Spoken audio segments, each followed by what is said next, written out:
Okay. Very good. Okay, let's get started. I'm hoping that, hi, everybody. I'm hoping that, you know what, maybe I should make somebody else see an ad. Who would be fine with that if I made them an admin so that if somebody else came on? Natalie, would you do that? Yeah? Sure. Yeah, go ahead. Okay, fine. Make co-host. All right, so just if somebody comes on, just let them in. Did you get that, Natalie? Yep, I can do it now. Yep. Okay, good. All right, so I'm signing off as admin. I mean, not signing off, but okay. So Natalie, do you get the people who are coming in? Yeah, they're coming in now. Okay. I see it. All right, let's get started. Okay.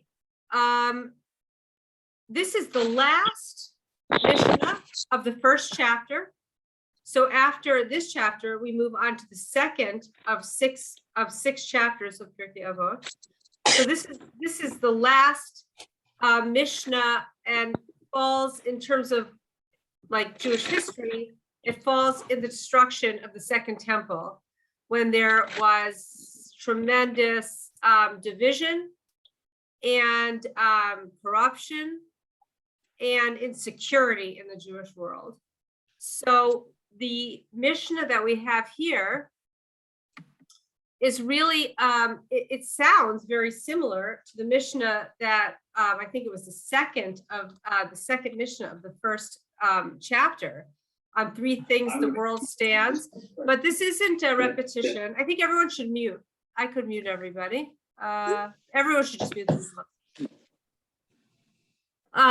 This Mishnah is I think very powerful. I think it's so incredibly relevant for the times that we are in now. These are the 3 things that without them, the world cannot endure. It's important to read the Hebrew. Okay, Rabban Shimon ben Gamliel Omer. Rabbi Shimon ben Gamliel Omer says, Al shlosh devarim ha'olam kayam. Kayam means, you know, societies can rise and fall. Empires can rise and fall. Societies can make a big splash in history. Think Greece, think Rome, think, you know, Inquisition Spain, think the Persian Empire, think the Ottoman Empire, think Nazi Germany, think the Soviet Union. You know, empires, and those are just the obvious ones, but there are many, many more. Empires can rise and fall. And I think that what's so powerful about this Mishnah is it can really be understood on a macro level about society. But I think one thing I didn't include in the text, but I think it's very, very powerful, is that in your own life, for your life to endure in the sense of living with a sense of integrity, these 3 things have to be incredibly valued and important, and in the hierarchy of values, they need to be, you know, on the top. So in other words, Rabbi Shimon ben Gamliel is saying empires rise and fall. Don't forget that this is at the time when the Romans are at the height of their power, which is interesting because we have the benefit of hindsight. So we understand that the Roman Empire and all of its glory and hedonism made a big splash and was a tremendously powerful empire, but ultimately it went down because of its hedonism. However, he stood in the midst of it, and he's saying, don't be seduced by the power of nations. Don't be seduced by thinking that just because a nation is brash and bold and you know, powerful, that it will endure. It will only endure, really honestly, it's only going to endure if it's good. In other words, goodness endures. Non-goodness, evil, hedonism, lack of integrity, dishonesty, it can last for a certain amount of time, and it can even get you to be the belle of the ball. It can get you in like incredibly powerful, but you will fall, whether it's in your personal life or on a macro level, on a societal level, it won't last. And that is a very powerful thing to understand. And I guess it hangs in the balance whether the American empire is really going to last on the long term. I think for a long time, we all felt that it was impenetrable. But the truth is that the more it sways or moves from justice, truth, and peace, the less probable it will endure. So I think it's fair to say that it does hang in the balance whether the American empire is going to endure on the long term. Judaism, there's a T-shirt. There's a wonderful T-shirt which you can buy here, and it has all the empires. There's a list. They sell it in black and in white. They write all the empires that rose and fell and made a huge splash and took over society, and from Egypt until today, and they're all gone. They're all gone, but the Jews remain. So Rabbi Shimon ben Gamliel says, your society must have as its peak preeminent values justice, truth, and peace. Truth and peace judge in your gates, which is a quote from Zechariah, which is in the prophets. So these are the requisites for society to exist and to function. If a society doesn't exist with law, but not just law, because all sorts of horrible societies had laws. Think Nuremberg laws. So there were laws in Sodom. There are laws in Iran. So that law has to be based in truth. And ultimately, when law is based in truth, it is a peaceful society. And these are the requisites for society to not only exist, but to sustain. And I think it's true in our own life too. When we live, outside of our integrity, we're living with dishonesty, we're living with duplicity, we're living with covertness, we're not being authentic, we're not being honest. It might last for a while, but ultimately it won't endure. So I think that the word that sums up Judaism in so many ways is emet, aleph mem taf, which spells truth, emet. And I think that although this might be a leap of faith for some of you, the idea in Judaism is that God is truth. Truth doesn't change. God is unwavering, so his truth is unwavering. So sometimes there are laws that are hard for us to totally internalize in our day because they seem almost anathema to what we think is just and right. But God's law is truth, and God's seal is truth. So just like an author would sign his book, or she would write, her name would be on her book. So too is truth on the book of the Torah. The very, very first, I'm sorry I didn't write it. I still don't have Hebrew on my keyboard, but in the very, very first verse of Bereshit, of the first book of the book of Bereshit, it says, Bereshis bara Elokim et hashamayim v'et haaretz. That's the very, very first verse in our Torah. In the beginning of God's creating the heavens and the earth.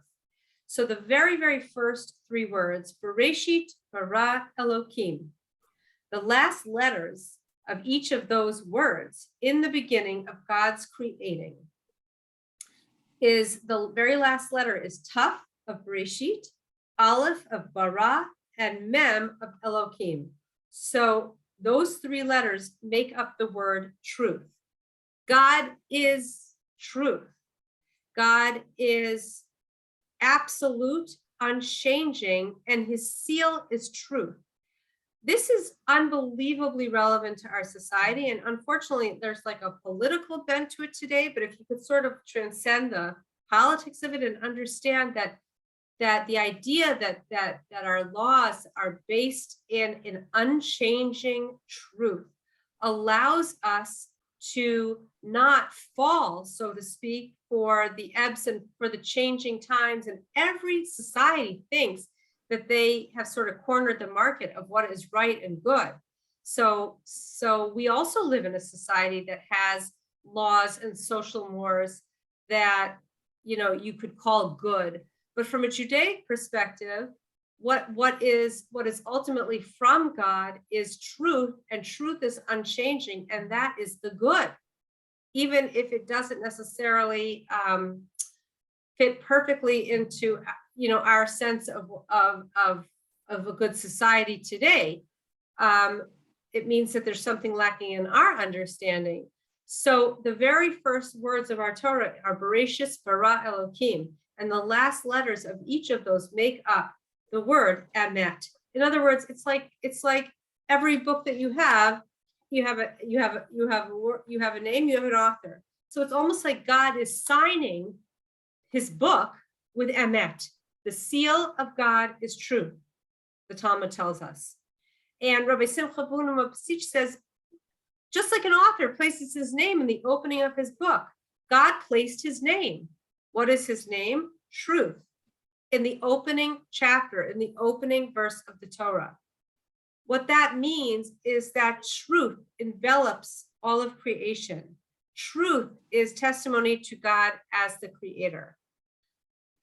This is very different from the society that we live in, but a very profound foundation of our Jewish tradition, that when we read this book, when we read the Talmud, we might not always understand it, but its seal is truth.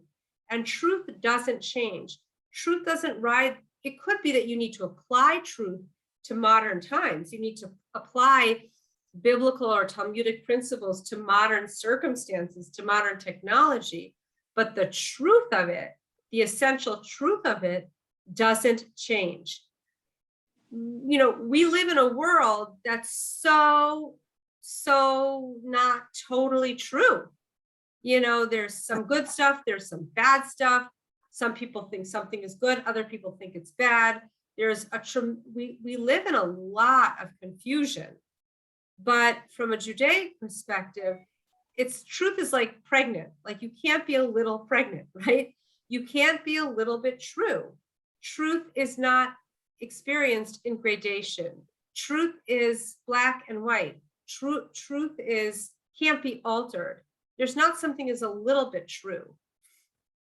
Like the Divrei Shaul says, all traits can be a matter of degree. There can be greater beauty, lesser beauty, greater wisdom, lesser wisdom, greater strength, lesser strength. Only one trait can't be more or less. Truth. There's no such thing as greater truth and lesser truth. Something is true or it's not true.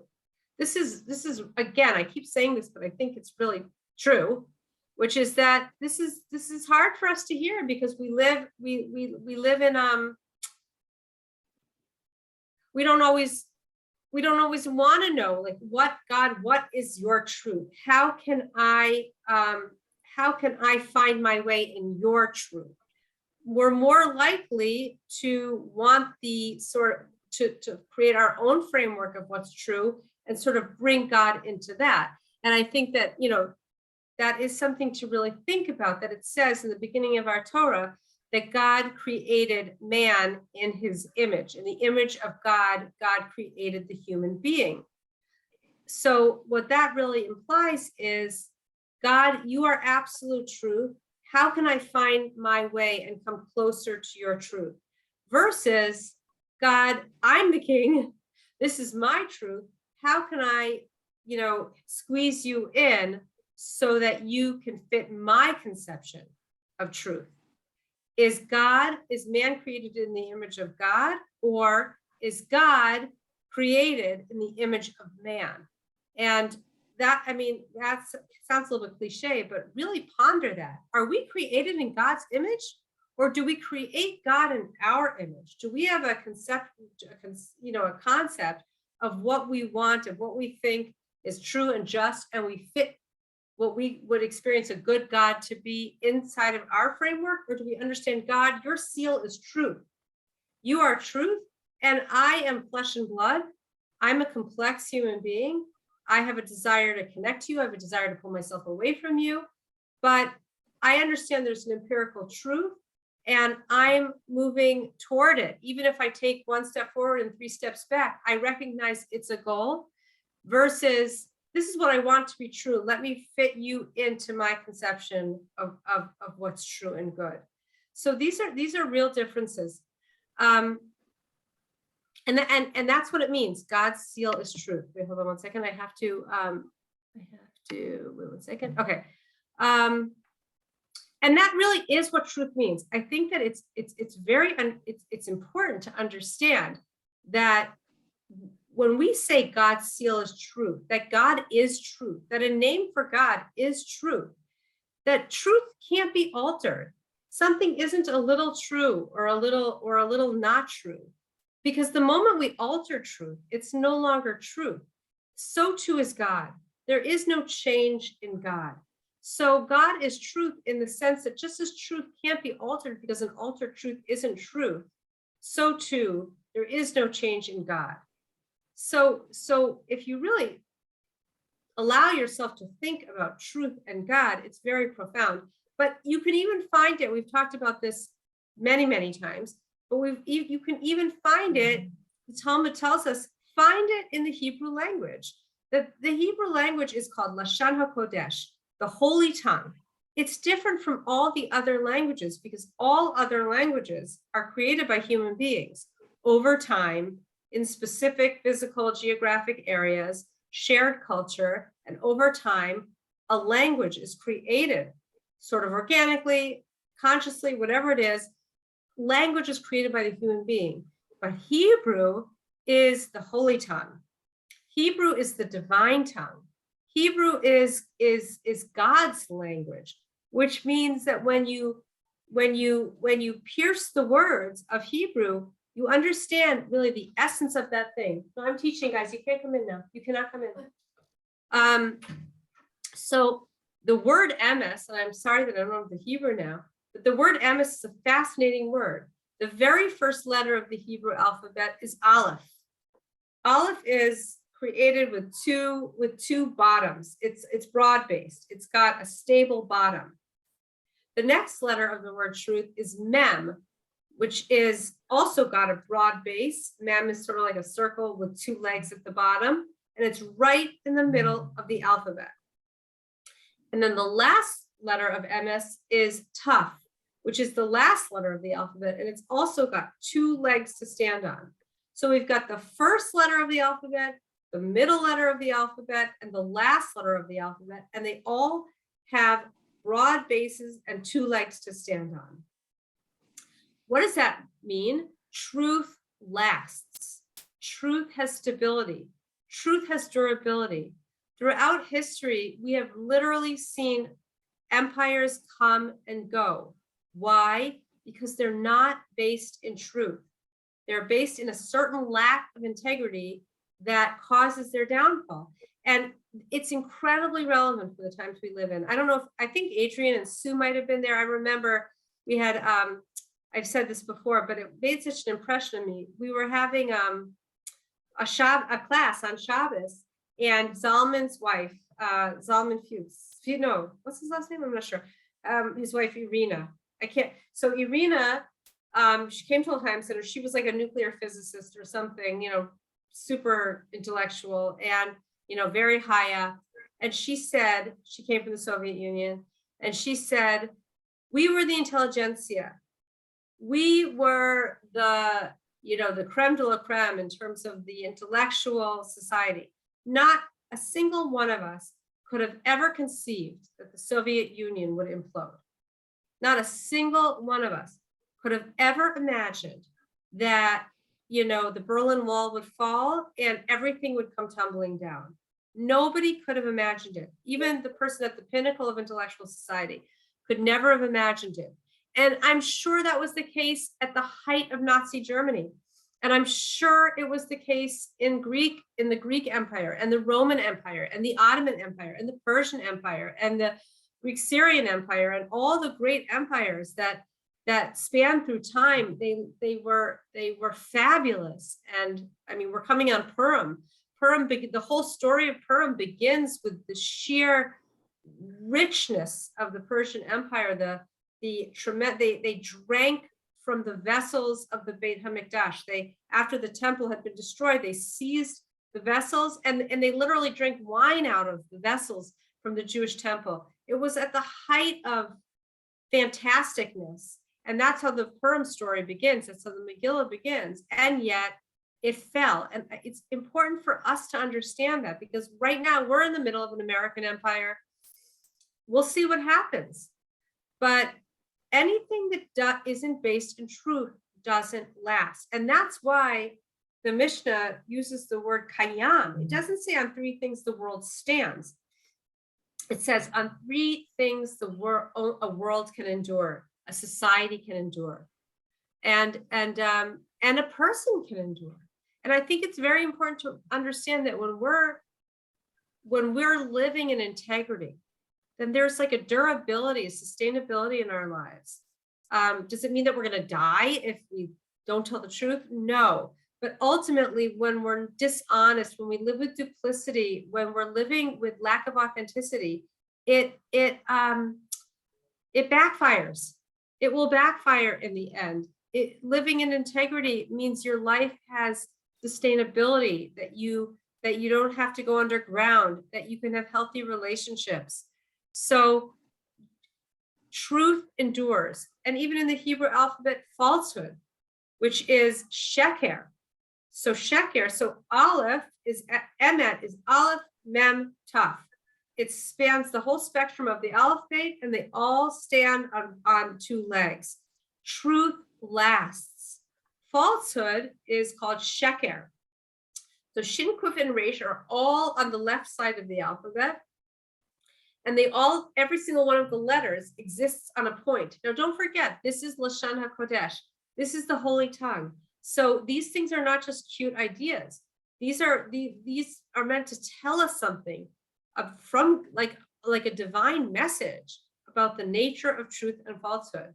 Sheker, shin is on a point, kuf is on a point, and resh is on a point, and they all exist on the left side of the alphabet, meaning it's not going to last. At a certain point, another thing that's interesting about sheker is that shin exists on a point, but it's really big on top. And kuf is big on top and ends on a point. And resh is wide on top and ends at a point. So they all exist on points, but when they but they're top heavy. Their top is wide. And that is the nature of a society that is not based in truth. It's also the nature a lot of our lives. Sometimes we say, well, why do bad people have such fabulous lives, right? I mean, this is not getting to why do bad people, but why do good people suffer? But the idea that sheker is very wide on top. What that means is that in this world, for however many years, it's very like sexy. It's very, it makes a big splash. People think that it's inviolable. People worship it. It's like, it's top heavy. It's like, look at me. But no matter how wide and top heavy and powerful it is, if it exists at a point, if it exists in a state of sheker, it will not last. And that is very important for us, not only on a societal level, but to remember, when I live with integrity, then I'm living a durable life. If I'm not living in integrity, if I'm living in falsehood, then I'll get away with it for a certain amount of time, but in the end, it will backfire. Whether in this life or the next life, it will backfire on me. The only thing that is kayam, the only thing that truly is sustained is truth. So, okay, now how are we doing? I don't know. I mean, I wrote a few things down here, but I think it's very important for us to think about how true is our society. We have a legal system, we have a judiciary, but is it providing for a thriving and orderly society? Are we thriving? Well, we're definitely not thriving right now, that's for sure. What's going on? And Dr. Tversky, Abraham Tversky writes, because law cannot exist when it doesn't go hand in hand with truth. That for law in and of itself could be entirely dangerous. Think Nuremberg laws, think the laws of Sodom. Think even after the Nazis were revealed, their torturous ways, their horrible crimes were revealed, there were societies that created legal prerequisites for them to be harbored in their countries. Think Argentina and certain areas in South America that harbored Nazis after the war. This was built into their legal code. So law in and of itself means nothing if it's not based in truth. That's why truth and law go hand in hand. But then at our Mishnah, toward the end of our Mishnah, on three things does the world stand: truth, justice, and peace. Their peace in and of itself, without truth and justice, isn't necessarily a value. In other words, if you don't have, you can think about this in your own life. You don't even need to go on a societal level. If you don't have peace within yourself, within your home, then anything you have like flushes out. It's like a sieve. When it says in the Gemara, it says in the Talmud that God looked around for a receptacle for his blessings and could find no more suitable vessel for his blessings other than shalom, other than peace. I understand that to mean that when we don't have peace, like within ourselves or in our relationships, then we can have all the money in the world, we can have health, we can have all these things, but nothing really matters, because peace is the vessel that holds all of the other blessing. Peace is everything, but without truth and law, it's not clear that that shalom has inherent value. Like there was a story that I read about a zoo in the Soviet Union, and there was somebody bringing, a zoo, like the zookeeper was bringing like a big higher up to take a tour of the zoo, and the higher up had brought somebody from a democratic country, and the higher up says to the man from the democratic country, "You see, in our zoo, the lion lies with the lamb." It's like messianic. Because that, of course, is a quote from the prophets, that the lion will lie with the lamb. So he said, who needs a messianic era? You see that the lion is lying with the lamb. And the zookeeper says, yes, the lion is lying with the lamb because before the lion lies with the lamb, he's fed a different fresh lamb before he lies with this lamb. In other words, don't be fooled.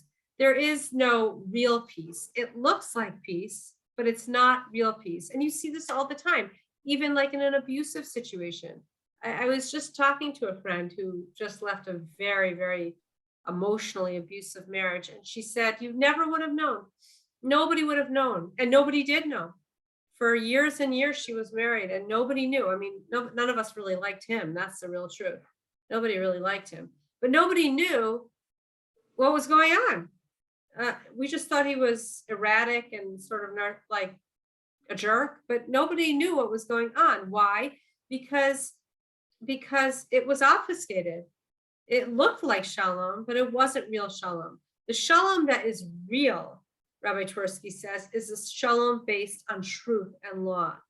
It doesn't just look peaceful. It doesn't just look like everything's copacetic. It means there aren't secrets, no cover-ups, no misinformation. There is a respect for the dignity and status of everybody, man, woman, and child. Only this kind of shalom is a receptacle for divine blessings.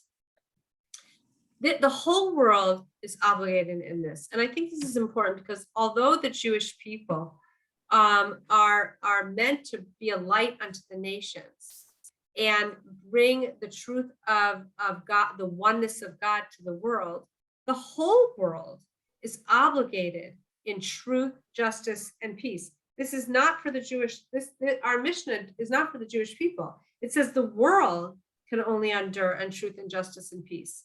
So I quoted Rabbi Yaakov Rosenfeld, I think actually it's David Rosenfeld, who says, individuals as well as nations must abide by the dictates of truth, peace, and justice, so societies function and civilizations flourish. With this prerequisite in place, when a spirit of peace and tolerance reigns among men, man will be able to devote himself to more profound religious devotion and spiritual growth.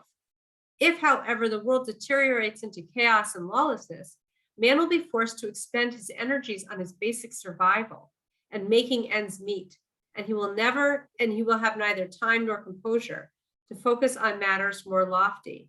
In other words, the prerequisite, the basis of a society has to be that the values of truth, justice, and peace are at its base.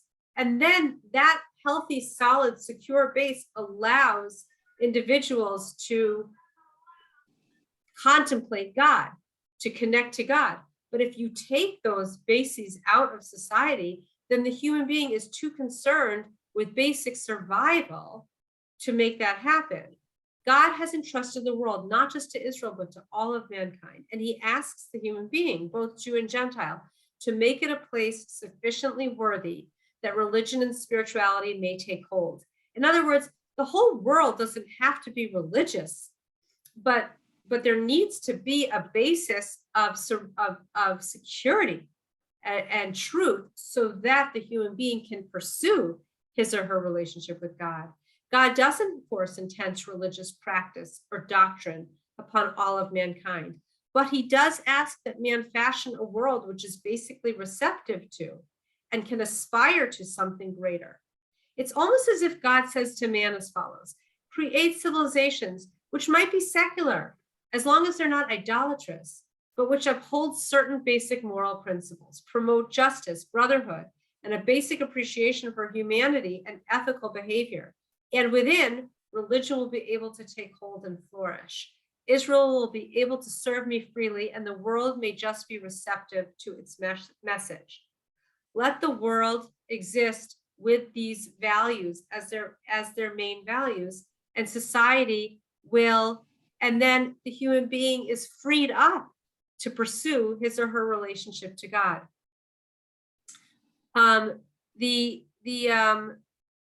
I think I'll skip that, but it is really beautiful. At the very end, we have, and administer, I'll read in Hebrew, Shene'emar emes u'mishpat shalom shiftu b'sha'arechem, administer truth and the judgment of peace in your gates. That is not from Pirkei Avot. That's actually from the book of Zechariah, which is in the prophets. But gates, sha'arecha, sha'arim, gates is a symbol for all human culture and civilization. If you wish to continue to have gates, if you wish to have your civilization endure, you must have truth, law, and peace. By the way, one of the really powerful metaphors for gates are that we have gates, our two eyes, our two ears, our mouth. These are gates that we take the work in the world, that we absorb. So in some ways, gates is a euphemism for civilization, but gates, we also have gates. Think about your body. Your body is filled with gates. What are you going to watch? What are you going to hear? What are you going to say? What are you going to allow in? And what are you going to be careful about what you take in? You know, last week we learned about the tongue, and that's protected by teeth and by lips. But of course, we know that the teeth and the lips, although they physically protect the tongue could do its damage nonetheless. And that's why King David, in total exasperation, says, "What more do you want from me? Tongue, you've been given 2 gates, and you still wreak havoc with what you say and how you hurt people and what you do. What more can be added to you?" So it also, truth and judgment of peace administer in your gates. It's also important to remember that you have gates, that we have gates. if we, because we've been born with these faculties, we don't contemplate how incredible they are. But if you think about it, God created us with these entry points, like for access, like, and the idea that I am the chooser of what I let in, that I am the chooser of what I see, I am the chooser of what I hear, I'm the chooser of what I say. So they're not just open gates. We're meant to contemplate like what goes into them. But gates is a symbol for civilization too. If you wish to continue to have gates, if you wish to have your civilization endure, you must have truth, law, and peace. These are the necessary and sufficient conditions for man to maintain intelligent and meaningful relations with his fellow man. These are the foundations of society. Without them, good, viable relations between people become impossible. And I would just end by saying, without them, we are not living in integrity, and ultimately, it will backfire in our lives. So I think the important thing is to remember here is, even in the Hebrew alphabet, Aleph, Mem, Taf, beginning, middle, end, each with a broad base. Everything that's truthful endures. Everything that's related, that is non-truthful will not endure. But don't forget that the nature of falsehood is top heavy. The three letters of falsehood, sheker, exist at a point and they exist at a tilt. But please don't forget that while they're in full bloom, this is absolutely true in our next holiday, which is the Purim story. But you could look at Mitzrayim, the Pesach story with Egypt. You could look at Hanukkah, the Hanukkah story with the Syrian Greeks. You could look at Purim, the Persian Empire. You could look at really so many of our many of our empires, and they always exist in a top-heavy fashion. And it's even true in our world. Sometimes the stars and the people who make the biggest splash on social media, it won't endure. It will not endure if it's based in falsehood. But you could get seduced by it because it's top heavy. While it's rising high, it makes a big splash. It looks inviolable. It looks impenetrable. And I mean, I would even just put it out to the group right now without being political. I don't want to be political. Definitely don't want to descend into politics here, but can we take it as a given that the society that we live in is viable on the long term? When truth, like, what does it take for a society to last forever? I mean, we do know that the Jewish nation has survived every empire has risen and fallen. I should have put the famous quote from Mark Twain, which talks about how every empire makes a big splash. It's top heavy. It rises, makes a big splash, and then falls. Only the Jewish nation lasts forever. A Jewish nation that shouldn't exist today because we were thrown all over the world. We were persecuted indescribably. And yet we're still so strong and affecting and influencing the world in such a profound way. And it's important to contemplate, each of you in your own way. Is there a truth that underlies its long-term viability? Is there a sense, not that Jewish people are any better than anybody else. We all live with lack of integrity in our lives. But is the Jewish people, is there a truthfulness to Judaism that endures in the long term? That even though the empires that have persecuted them and stepped on them literally. I mean, my nephew Meir just went to Auschwitz. When they go, these kids, after they go to high school, they go to a gap year, and they all go to Poland. And it's like a total wake up for these kids. These are 19-year-old kids, 20-year-old kids, 18-year-old kids, whatever it is. And it's a total like, it's the most, in all of its grief, it's the most inspiring thing in the world, because you see, like, even Mare was telling me that there were they showed like these Nazi boots. And you think about the boot of the Nazis. The Nazis wore these like beautiful, shiny, fabulous, expensive leather boots. And they would step on the heads of the vermin Jews. I mean, literally, they would grind the heads of the Jewish people with their fabulous, gorgeous, soft, expensive leather boots. And that really is an incredible symbol of how much we really don't understand. Truth endures, falsehood does not endure, even when it is incredibly top heavy, even when it comes in the form of a fabulous, soft, beautiful, expensive leather boot, crushing the skull of an innocent person, it will not last, whether in this world, certainly in the next world. So this is the end of our first chapter. It's a reminder to us to live in integrity.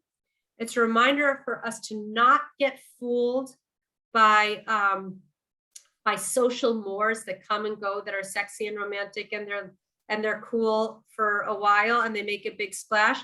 It's important for us to remember there are certain principles that are grounded in truth, and those are the ones that I want to cleave to, because those are the ones that don't change.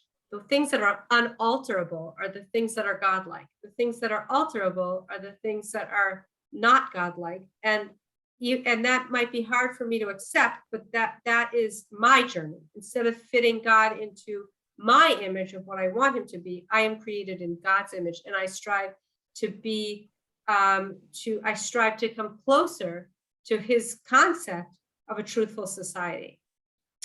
So I don't think I muted everybody. So let's unmute people. And I'm not going to wait, hold on. I want to not share anymore. Hold on 1 second so I can open it up. No, that's not what I do. I don't know. Hold on 1 sec. I don't know. Oh wait, stop share. I see. Okay. So what time is it? Okay, so we have like 10 minutes left of class. Let's hear from people.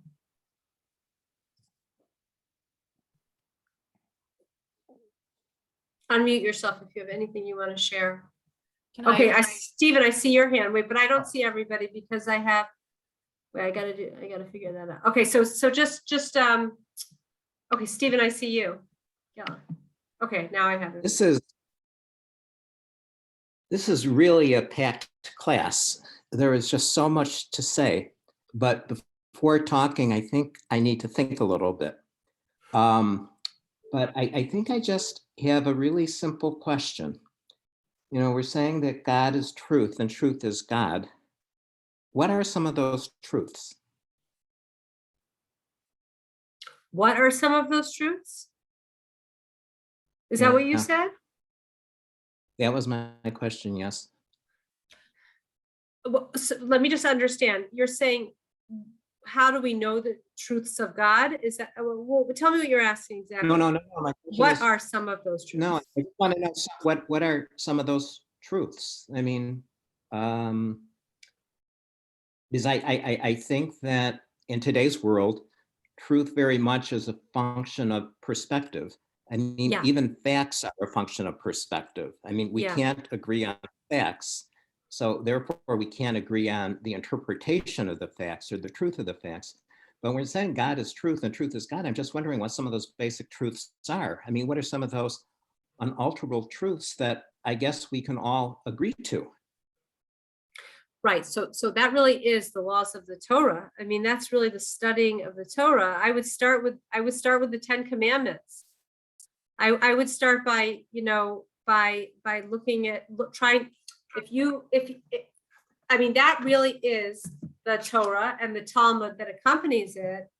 But if you get a Torah and you go to, there are two Torah portions that have the 10 commandments. And you, even if you studied those with the commentaries, not just the writing on top, but the commentaries down below, with the mindset of God is truth, truth is God. These are the fundamental principles.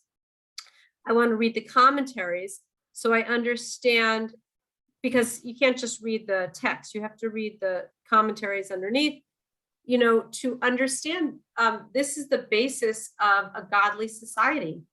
That's what we call halacha. Halacha is Jewish law, or Taryag mitzvot. Those are the 613 mitzvot. But I would just start with studying the 10 commandments, which is an unbelievable thing to study. Just because you're studying, so to speak, the mind of God as revealed to the Jewish people at Sinai. And every great faith keeps the 10 commandments as its basis of a civil society. And so much of our Constitution, really, I am not an expert in this. Leslie might know, actually, lawyers might know, but studying how American jurisprudence was derived from what we call Sinitic law or Torah law is a very, very fascinating subject, which I'm by no means an expert. But I would just start with the 10 commandments. I would literally start by reading them, learning them, studying them, and understanding that these are the principles that don't change. These are the principles that don't change. Can I ask a question, Allie? Yes, who's that? Leslie. Oh, hi, Leslie. Yeah. Kind of Hi. maybe Steve, this kind of follows on what you're, so it seems to me, because that's what I thought you were getting at, was that, God is truth, and therefore Torah is what we know that of God, right? That, that's like the tangible thing we know that we've been given.